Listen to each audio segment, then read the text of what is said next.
본문 1절은 이렇게 시작되고 있죠. 대제사장이 이르되 이것이 사실이냐 이것이 사실이냐 이렇게 묻고 있는 것입니다. 우리는 지난 시간에 유대교 신봉자들이 스데반 집사와의 7명의 집사 가운데 한 사람인 스데반 집사와의 어떤 그 논쟁 속에서 도저히 본인들이 스데반 집사를 이길 수 없자 이제 거짓 증인들을 세워서 모함하는 거죠. 그래서 고발했는데 그들은 거짓 증인을 내세워서 백성들과 장로들을 선동해서 스데반을 사내들인 법정에 세웠습니다. 거짓 증인들은 예수님이 성전을 헐어버릴 것이라고 스데반이 설교했다고 거짓 증언을 했습니다.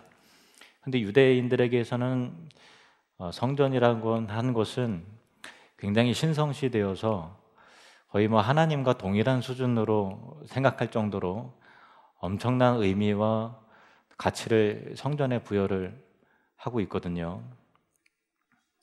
그래서 성전을 허물겠다라고 하는 그 말 자체가 그 하나님에 대한 신성 모독죄인 거죠. 신성 모독죄로 걸리면 처단할 수 있기 때문에 스데반을 신성 모독죄로 그렇게 고발을 한 것이고, 그래서 사내들인 공회원의 의장인 대제사장이 그들이 고발한 내용이 사실이냐 이렇게 묻는 과정 가운데 이 본문이 시작되고 있습니다. 이에 대해서 스데반이 진술하는데, 스데반의 곧 설교가 2절부터 굉장히 길어요.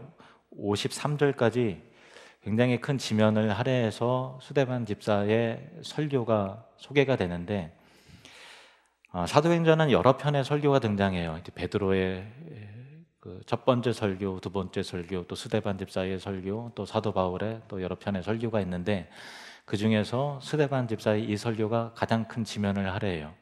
그 이유가 뭐냐면 정말 중요한 그 사도행전 흐름상 정말 중요한 의미가 담겨져 있는 설교이기 때문에 그런 것입니다. 요즘 조명섭 씨라고 여러분 아시나요? 조명섭이라는 22살의 젊은 트로트 가수가 방송하고 유튜브에 많이 나와요. 그냥 이렇게 뜨는 거죠. 근데 어떤 노래를 부르는가 하면은 6.25 때의 시절이라든가 본인은 이제 겪어보지 않은 것들을 엄청난 감성을 담아서 마치 그 역사 현장에 있었던 것처럼, 그래서 피난민의 그 삶의 애환이라든가 또 이산 가족의 슬픔 그런 노래들을 부르는데, 우리나라 1세대 가수들의 노래를 불러요. 이별의 부산 정거장, 굳세어라 금수나, 럭키 서울, 신라의 달밤 등등입니다. 근데 이제 심사를 하던 가수 주현미 씨가 너무 그 음색하며 그게 너무 똑같고 마치 이제 레코드 판에서 나오는 소리처럼 막 부르니까 그냥 너무 똑같다 하는 감탄한 정도가 아니라 거의 눈물을 흘리면서 고 현인 선생님이 환생한 것 같다고 하면서 감탄에 맞지 않는 그런 영상도 있습니다.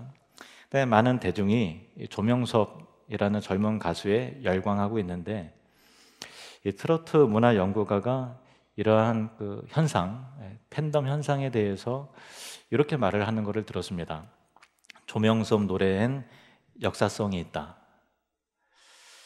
그러니까 그 시절에 대한 역사성이 대중을 끌어모으는 힘을 발휘한다라는 것이죠.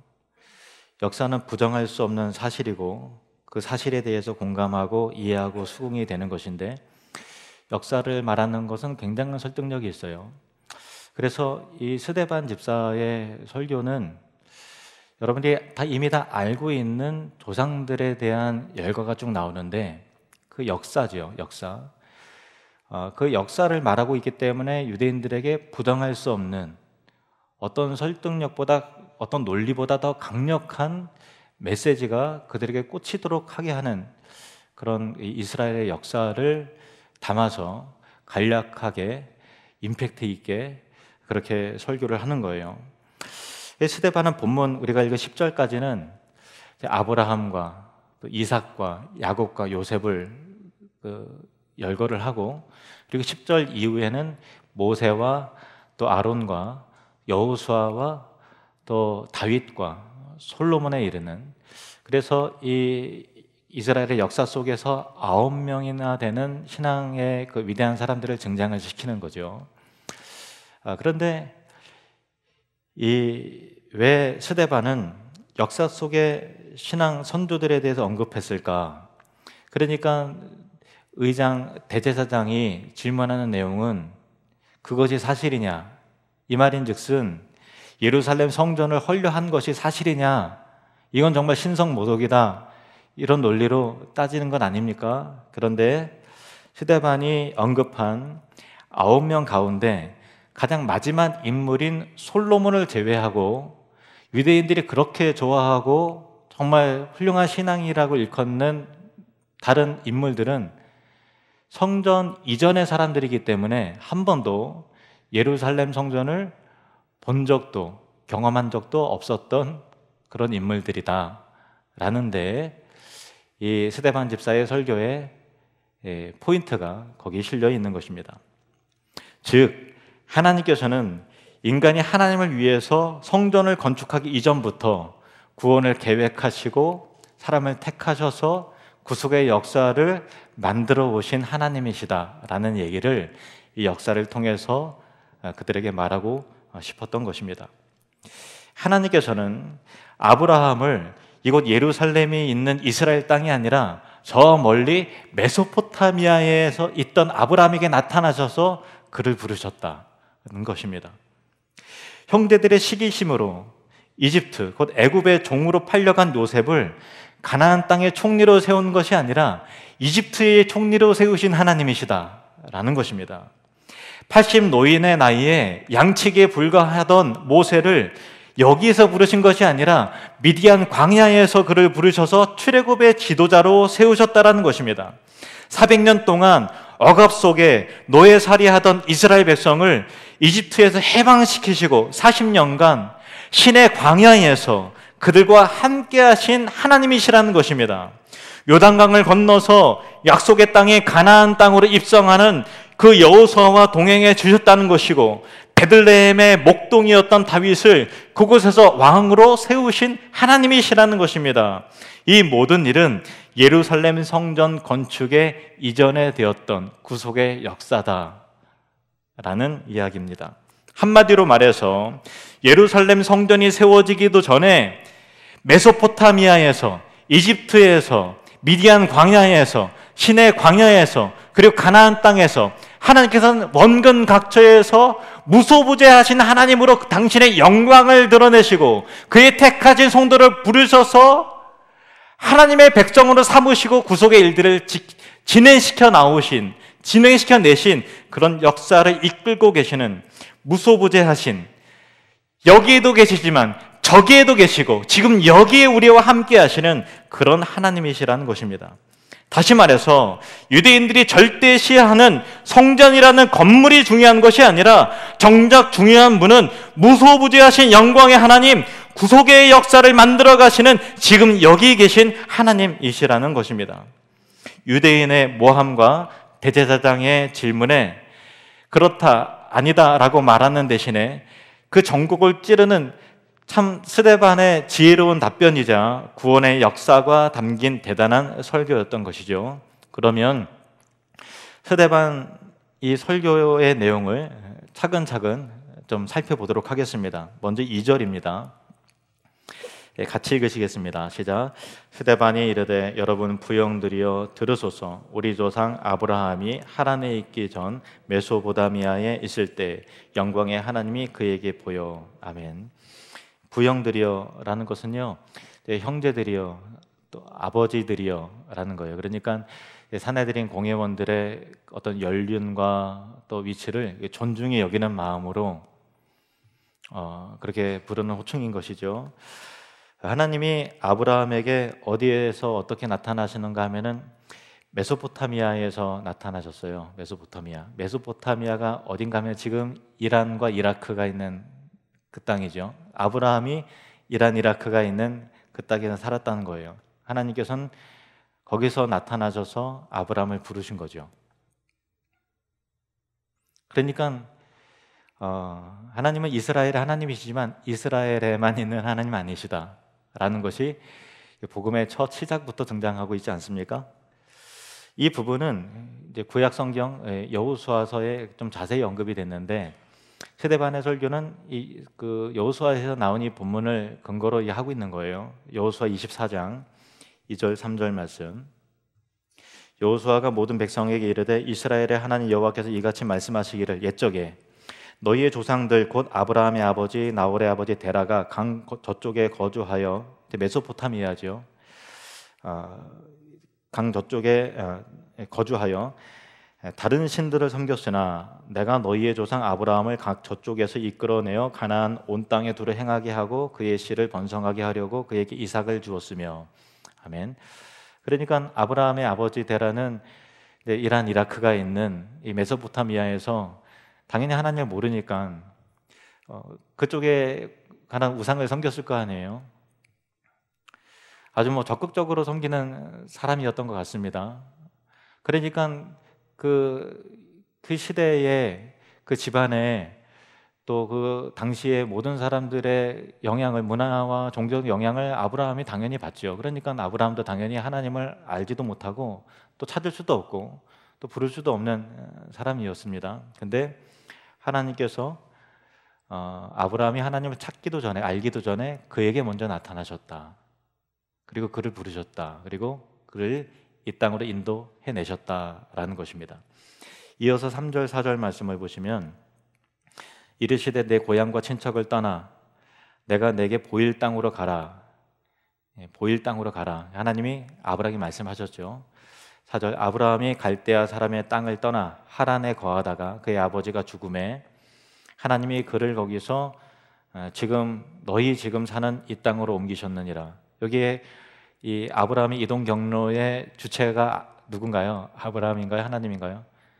하나님이죠. 하나님이 그를 옮기신 거예요. 그러니까 아브라함이 가나안 땅으로 들어갔다가 아니라 하나님이 옮기신 거죠. 그러면 이 역사의 흐름의 주체는 인물입니까? 사람입니까? 하나님이십니까? 하나님이죠. 그러니까 동일한 역사를 유대인들도 다 알고 있는 것을 하지만 우리는 참 이상하다. 스데반의 설교 보면 참 이상해요. 왜냐하면은 누구나 다 안 하면 뻔한 얘기를 하지? 그런 느낌을 사실 받잖아요. 사도행전을 읽을 때 이 스데반의 설교가 조금 어려워요. 왜냐하면 다 아는 얘기를 하는 것 같아요. 왜 이게 무슨 의미가 있을까? 왜 아브라함부터 왜 그 얘기를 하는 거지? 라고 하는데 역사가 안에 놀라운 차이가 있는 거예요. 유대인들은 아는 거죠. 우리는 잘 눈치채지 못하지만 유대인들은 아는 거예요. 역사의 진행자가 하나님이시고, 그래서 그 유대인들은 아브라함을 믿음의 조상으로서 대단한 그 믿음의 영웅의 반열로 이렇게 생각을 하잖아요. 그래서 아브라함의 후손들이다. 이 자부심이, 유대인들은 참 그 자부심이 대단한 거예요. 그러나 스데반은 이스라엘 역사가 어떤 인물의 위대함이 드러나는 그런 역사가 아니라 하나님이 그 사람을 택하시고 부르시고 그를, 아무것도 알지 못했던 그를 어떻게 믿음의 사람으로 만들어내시는가. 물론 성경 인물들 가운데 대단한 믿음의 사람이 있고 그 믿음의 훌륭함에 우리가 교훈을 얻어야 될 내용들이 사실 많이 있어요. 그런데 그게 성경의 근본적인 목적이 아니라는 거예요. 성경의 목적은 보잘것없는 사람을 어떤 연단과 과정을 통해서 그와 같은, 하나님을 신뢰할 수밖에 없는, 하나님 어떤 분이시기에 이와 같은 사람도 하나님을 신뢰하는가 라는 데에 초점이 있는 것이죠. 그 구속의 역사관에 대한 관점으로 스데반은 지금 설교를 하고 있는 것입니다. 이처럼 하나님이 아브라함으로 하여금 고향과 친척과 아버지의 땅을 떠나서, 집을 떠나서 미지의 땅 가나안을 향해서 이끌어내시는데, 그런데 하나님께서 친히 인도하신 땅이라면 깜짝 놀랄 만한 이 보상과 상급이 딱 주어져야, 야, 역시 나는 잘했어, 말 듣길 잘했네 하는 그런 게 될 거 아니에요. 그런데 놀랍게도 그렇지 않았다라는 거예요. 이어지는 본문 보실까요? 5절 말씀 같이 읽겠습니다. 시작. 그러나 여기서 발 붙일 만한 땅도 유업으로 주지 아니하시고 다만 이 땅을 아직 자식도 없는 그와 그의 후손에게 소유로 주신다고 약속하셨으며, 하나님께서는 아브라함에게 툭 하면 나타나셔서 동서남북을 바라봐라. 또 직접 땅을 발로 밟아봐라. 보이는 땅을 너와 내 자손에게 주겠다. 약속하셨어요. 약속만 하셨어요. 엄밀히 말하면 약속만 있는 거예요. 실제로 아브라함의 생전에 땅 한 평 아브라함으로에게 등기 이전 된 적이 없어요. 가나안 땅을 주겠다 하셨는데 가나안 땅에서 늘 나그네와 같이 살았던 거예요. 그런데 이제 아내 사라가 죽고 나서 매장해야 될 땅이 없으니까 해쪽 속 사람들에게 이 막벨라 굴이라고 하는 그 땅만 산 거예요. 그 땅만 아브라함에게 무덤만 등기 이전 된 거지 실제로는 땅 한 평 아브라함의 소유로 된 건 없어요. 그럼 뭘 주셨냐? 약속만 주신 거예요. 약속만. 너와 내 후손에게 이 땅을 주겠다라는 약속을 주신 것이죠. 이 약속이라는 단어는 굉장히 중요한데요. 17절에도 또 반복돼요. 사도행전 7장 17절. 하나님이 아브라함에게 약속하신 때가 가까우매 이스라엘 백성이 애굽에서 번성하여 많아졌더니. 그러니까 스데반의 설교에서 아니 성경 전체에서 이 약속이라는 단어는 굉장히 중요합니다. 그러니까 이스라엘 역사는 그냥 살아온 역사가 아니라 하나님께서 무엇을 우리에게 약속하셨고 어떤 과정으로 그 약속을 실행시켜 실천하셔서 약속의 결과를 우리에게 주시는가. 우리에게도 동일한 약속을 주셨는데 또 우리의 시선과 약속의 완성은 영원한 하나님 나라에 있지 않습니까? 모든 신앙의 사람들은 약속을 받는 거예요. 그리고 약속이 이루어지는데 이루어진 거를 바라보면 약속의 원형, 본질은 적이 있는 거죠. 계속 그런 식으로 약속을 계속해서 주시고 오셨다라는 거예요. 그리고 약속이 이루어져요. 근데 이루어짐을 당할 때 이 땅에는 그 약속의 완성으로 있지 않더라라는 거예요. 무슨 뜻인지 아시죠? 그러면 하나님께서는 왜 당장 눈에 보이는 것을 주시기보다는 약속을 말씀하시는가? 여기에 하나님의 참 우리 사람을 향한 깊고 오묘한 섭리와 사랑의 손길이 담겨져 있습니다. 비유를 하자면은 인간은 하나님께 언제나 지금 당장 필요한 현찰을 요구하죠. 아닌가요? 현찰 갑자기 막 가슴 설레고 덜 설레는 1억 그러면은 갑자기 막 기분이 좋아지고 그러지 않습니까? 현찰 비유를 드는 거예요. 당장 문제 해결, 당장 이 상황을 벗어나는 것 그걸 다 요구를 해요. 근데 하나님께서는 현찰을 주시지 않고 언제나 약속 어음을 주세요. 좀 이따 주마. 약속만 있어요. 신뢰해라. 너 나 믿지. 난 정말 너를 사랑한다. 왜 그런가 하면은 현금은 단순한 거래의 수단이지만 약속 어음은 믿음의 관계에서만 유효하기 때문인데 예를 들면 이런 거죠. 상인이 물건을 팔고 우리가 물건을 살 때 물건을 파는 사람이 그 사람의 어떤 뭐 인격이라든가 성실도를 따져서 물건을 주나요? 그냥 10만 원짜리는 10만 원 주면 바로 물건 주지 뭐 거기에 신용카드 긁고 물건 줄 때 그 무슨 과정이 필요해서 그 상응하는 돈만 받으면 되는 거지 그 사람의 인격의 됨담이라든가 또 어떻게 살아왔는가에 대한 인생 여부를 누가 따져요. 물건 값만 치르면 되는 거죠. 여기에서는 어떤 이 믿음의 관계, 신뢰의 관계가 아니라 그냥 상업적인 관계만 있는 거죠. 근데 약속 어음이라는 것은 뭐냐면 누가 아무 어음이나 바꾸서 물건을 줍니까? 그 어음을 발행한 사람의 기업의 어떤 그 신용도라든가 신뢰도를 따지면서 신뢰가 될 때 어음을 바꿔서 물건을 주는 거죠. 거기에는 믿음의 관계가 성립되는 거죠. 저 사람은 떼어먹을 사람은 아니야. 살아온 인생이 그래. 라고 하는 어떤 신뢰와 믿음의 어떤 그 인격과 인격 사이에서 이루어지는 차가운 행정이 아니라 뭔가 그 신뢰가 안에 담겨져 있다라는 그런 것입니다. 하나님께서 당신의 사랑하는 자녀에게 현금이 아니라 약속 어음을 주시는 이유는 인간은 항상 무엇이 필요할 때만 하나님을 찾죠. 그리고 현금 딱 받아가서는 하나님 생각하지 않죠. 인간의 습성이에요. 그런데 하나님께서 원하시는 것은 우리의 존재 자체죠. 우리와 지속적인 사랑과 신뢰의 관계를 이어나가길 원하세요. 우리는 하나님을 원하지 않아요. 당장 이 사업 해결하는 거, 이 돈 문제 해결해내는 거, 건강 문제, 이 삶의 현실 문제만 이 필요에 의해서만 하나님 찾아요. 이 죄의 습성이에요. 저나 여러분이 다 똑같아요. 근데 하나님께서는 어떤 현금 지급기처럼 스위치 누르면 딱 현금 지급되고 하는 그러한 어떤 거래 관계로서 우리를 만나길 원하는 것이 아니라, 하나님 정말 이럴 때 어렵습니다. 힘듭니다. 그래, 내가 널 사랑하는데 조금만 더 인내해 봐라. 뭔가 너 안에 너가 생각하지 못했던 거룩함이 그 삶 가운데 이루어질 거야. 조금만 더 견뎌봐라. 주여, 어느 때까지입니까? 정말 너무 힘듭니다. 그래, 너 십자가 구속의 은혜 믿지? 그 고난의 과정 가운데서 고난받으신 주님을 생각해라 하는 관계 속에서 약속과 신뢰의 관계로 묶어서 우리를 거룩함으로 인도하시는 그런 손길과 그런 과정이 있다는 거예요. 그래서 신자의 삶은 고달프죠. 우리는 예수 믿고 기도 한 방에 모든 문제가 다 해결되고 예수 믿는 순간 근심과 걱정이 없는 어떤 형통한 삶을 기대하지만 막상 신앙의 길을 들어서면 고난도 있고 기다림이 있죠. 그런데 그 기다림이라는 것이 막연한 그런 몸이 건조한 기다림이 아니라 하나님의 거룩한 손길이 우리의 믿음을 이끌어내시고 기도하게 하시고 겸손하게 하시면서 영원한 하나님 나라의 본질을 향할 수 있도록 만들어내시는 하나님의 거룩한 손길이 있는 거룩한 새 창조가 이루어지는 그런 과정이라는 것입니다. 믿으십니까? 하나님께서는 그걸 원하시는 거예요. 그래서 아브라함은 그와 그의 후손에게 이 땅을 주시리라고 하는 하나님의 약속을 믿은 거예요. 약속은 실현되지 않죠. 75세에 아브라함을 부르셨는데 계속 자식을 안 주시잖아요. 자식 추마. 없는데요. 언제 주세요? 줄 때니까 기다려라. 안 주세요.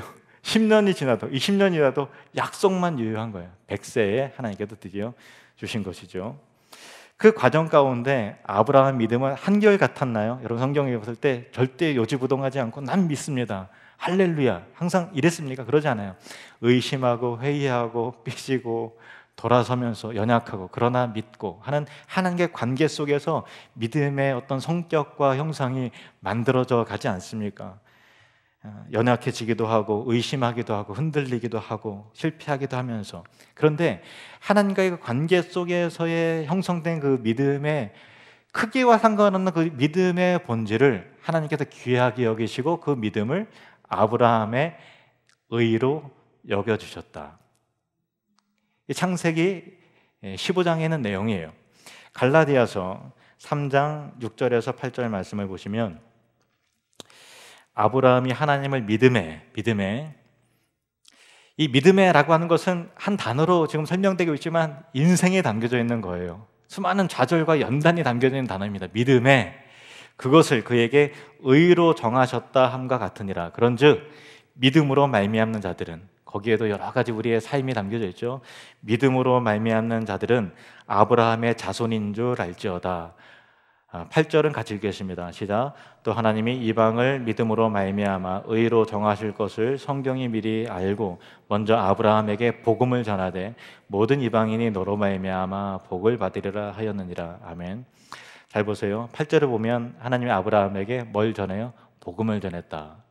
이게요, 우리가 잘못 생각하면 구약하고 신약은 따로 떼어서 구약은 율법의 역사고 신약은 또 예수님 그리스도 이후의 복음의 역사다, 이렇게 잘못 생각하시는 분들 많은데요. 아니요, 구약 성경도 복음으로 가득 차요. 아브라함에게 메소포타미아에서 우상 섬기던 집안의 그 아들이었던 아브라함에게 나타나서 나는 여호와다. 알지도 못해. 하나님은 아는 지식도 없는데 아브라함에게 너와 내 자손에게 이 세계 모든 민족이 너를 통해서 복을 얻게 될 것이다 라고 하는 복음을 전하신 이가 하나님인 거예요. 아브라함도 복음을 통해서 구원을 받은 거예요. 복음은 창세기부터 요한시기로 일관성 있는 역사예요. 이 복음의 역사로 하나님께서 사람을 만들어 오시고 구속의 역사를 이끌어내신다는 거예요. 그래서 성경은 늘 하나님 중시의 복음의 관점으로 봐야 되는, 그리스도 관점으로 성경을 읽어야 되는 것이죠. 그래서 이 복음의 내용이 무엇인가 하면 모든 이방인이 너로 말미암아 복을 받으리라. 아브라함이 믿음을 통해서 의롭다함을 받았잖아요. 그와 같은 동일한 내용으로 이방인들도 믿음을 통해서 의롭다함을 받게 될 것이다 라는 거예요. 그럼 누구를 믿느냐? 어떤 그 믿음의 내용이 뭐냐? 라는 것은 갈라디아 3장 16절에 나와 있습니다. 갈라디아서 3장 16절. 이 약속들을 아브라함과 그 자손들에게 말씀하신 것인데 여럿을 가리켜 그 자손들이라 하지 아니하시고 오직 한 사람을 가리켜 내 자손이라 하셨으니 곧 그리스도라. 곧 그리스도라. 너와 내 후손을 통해서 너와 내 자손을 통해서 복을 얻으리라. 곧 아브라함의 후손으로 오실 예수 그리스도를 통해서 복을 받게 될 것이다. 그를 믿음으로. 비록 불완전한 믿음이라 할지라도. 아브라함도 불완전하지 않습니다. 의심하고 회의하고 요동하죠. 우리도 현실이 힘들면 막 이렇게 그 믿음이 늘 염려와 불안에 우리는 휩싸이지 않습니까? 그러나 그것도 믿음이에요. 이 스데반의 설교도 지금 인용된 이 갈라디아서의 내용과 같은 내용이에요. 스데반의 설교는 하나님께서 아브라함이 약속하신 첫 복음에 대한 내용으로 시작하고 있고, 그리고 약속의 성취자로 오신 예수 그리스도에 대한 것으로 결말을 맺고 있어요. 이 복음적 설교를 구속의 역사통에서 하고 있는 것입니다. 이어서 7장 6절에서 10절 말씀을 이어서 보시겠습니다. 7장 6절에서 10절. 하나님이 또 이같이 말씀하시되 그 후손이 다른 땅에서 나그네가 되리니 그 땅 사람들이 종으로 삼아 400년 동안을 괴롭게 하리라 하시고, 또 이르시되 종 삼는 나라를 내가 심판하리니 그 후에 그들이 나와서 이곳에서 나를 섬기리라 하시고, 할례 언약을 아브라함에게 주셨더니 그가 이삭을 낳아 8해 만에 할례를 행하고 이삭이 야곱을, 야곱이 우리 12조상을 낳으니라. 여러 조상이 요셉을 시기하여 애굽에 팔았더니 하나님이 그와 함께 계셔 그 모든 환난에서 건져내사 애굽 왕 바로 앞에서 은총과 지혜를 주심에 바로가 그를 애굽과 자기 온 집의 통치자로 세웠느니라. 아멘. 근데 스데반은 아브라함에 있어서 이삭도 언급을 하고 야곱도 요셉도 언급을 하잖아요. 근데 이 인물들의 한결같이요, 그냥 태어나고 그냥 세워진 인물들이 아니라 오랜 기다림과 연단과 믿음을 통해서 나하고 세워졌던 인물이에요. 잘 보세요. 하나님께서 아브라함을 부르실 때 아브라함이 75세였어요. 그죠? 몇 세에 아들을 낳았어요? 100세. 그러면 몇 년 동안 기다린 거예요? 25년. 약속은 있었는데 25년 동안 약속이 성취가 없었단 말이에요. 계속 기다리는 거예요. 계속 믿어야 되나 하는, 참 이제는 가망성이 없다고 했을 때 주심을 통해서 이거 진짜 하나님 은혜다. 역시 내 실력이 정말 나 아직 죽지 않았어, 그런 느낌이었을까? 그게 아니에요. 이거 진짜 하나님 은혜다. 정말 없던 중에서 하나님의 새 창조의 역사를 하셨구나라는 그 영광이 하나님께 올라가도록 그런 과정을 겪어내신 거예요. 그런데 아브라함 연단은 이삭 낳았으면 이제 근심 걱정 다 끝났다 이렇게 생각했을까요? 아니에요. 그 아들 이삭이 언제 장가가요? 40세에 장가를 가잖아요. 그죠? 그럼 140세, 아브라함이 140세에 이삭이 장가를 가는데 리브가와의 사이에서 바로 떡두꺼비 같은 아들 바로 딱 낳나요?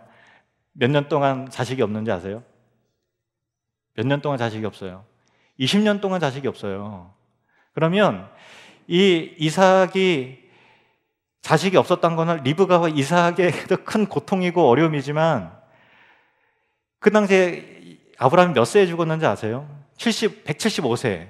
그러면 그 당시에 야곱이 태어날 때도 이미 그 아브라함이 살아 있었으니까, 이삭은 주셨는데 손주를 안 주시는 거예요. 손주가 20년 장가를 보내는 거 20년 동안 자식이 없어요. 그러면 우리 생각에는 아브라함이 믿음으로 이삭을 딱 드리고 이삭을 낳고 하면 믿음이 완성된 상태에서 이제 근심 걱정도 하고 해피엔딩을 할 것 같지만, 계속해서 하나님은 아브라함을 믿음의 단련을 계속 시키시는 거예요.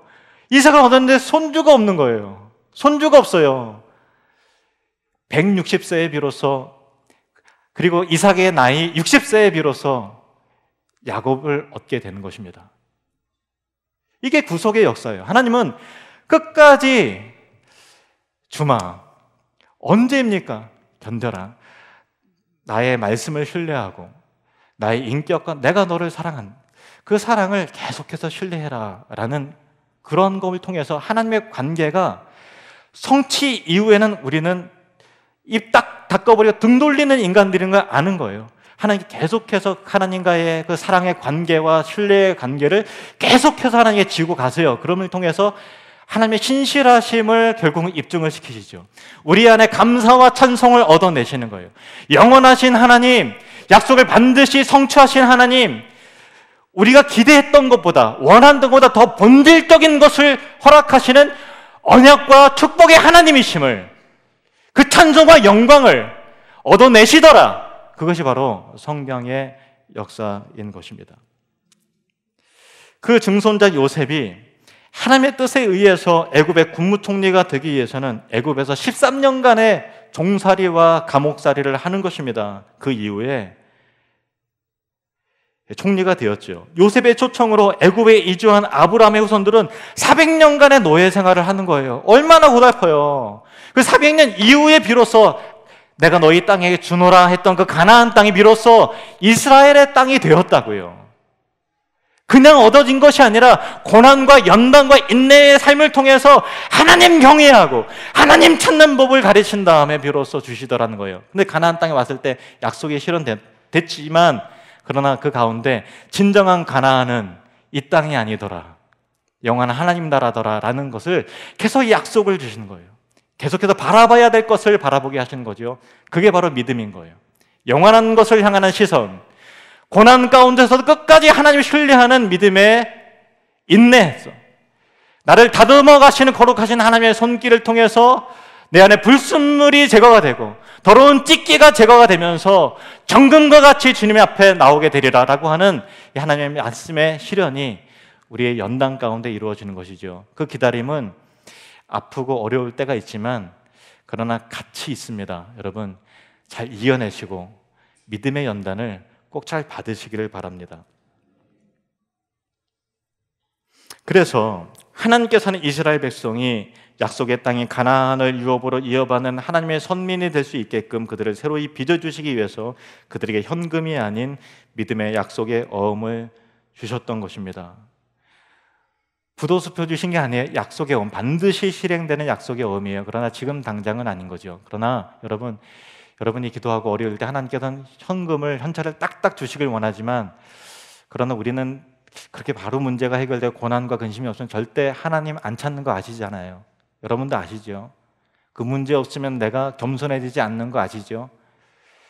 그러므로 하나님께서 주신 약속의 어음을 신뢰하면서 간직하시면서 하나님을 끝까지 신뢰해 나가시길 바랍니다. 그래서 스데반은 사도행전 7장을 통해서 그 신앙의 본질을 언급을 합니다. 성전보다 하나님이 더 중요하다 그거예요. 이스라엘 백성들은 성전이 곧 하나님이었어요. 하나님이 뭘 원하시는지 아는 거예요. 이 성전을 보아야 돼. 이 성전에서 제사, 이게 목숨보다 더 소중한 거예요. 왜냐하면 그게 자기의 돈줄이었기 때문에 그런 거예요. 물질을 사랑하는 거예요. 눈에 보이는 거 사랑하는 거예요. 그런데 스데반은 성전이 하나님이 아니라는 거예요. 성전보다 하나님을 더 사랑해야 된다. 성전의 제사보다 하나님의 약속의 말씀이 더 중요하다는 것입니다. 성전을 지켜내는 것보다 하나님의 믿음의 관계를 지켜내야 된다라는 것입니다. 그것이 신앙의 본질이기 때문에 그렇습니다. 하나님의 약속을 믿고 기다리는 믿음 속에서 우리 영혼의 때가 벗겨지고 우리 자신이 비로소 하나님의 약속을 받을 만한 하나님의 거룩한 성전으로 만들어지기 때문인 것이죠. 우리가 믿는 하나님은 어느 공간에 갇혀 계신 하나님이 아니라 지금 여기 계시는, 그리고 여러분의 삶의 현장 한가운데 계시는, 살아계시는 무소부재하신 하나님이신 줄로 믿습니다. 그 하나님은 여러분을 택하시고 부르실 뿐 아니라 각자의 상황 가운데 여러분을 만들어내시고 구원해내시는 역사의 주관자이십니다. 하나님의 약속의 말씀을 믿고 따라가는 그 길에 수많은 기다림과 좌절과 고난이 있지만 그래도 하나님의 말씀을 신뢰하며 인내하며 나아가는 것, 하나님께서는 그 믿음을 요구하시고 기뻐하신다는 것을 기억하시기를 바랍니다. 기도하겠습니다.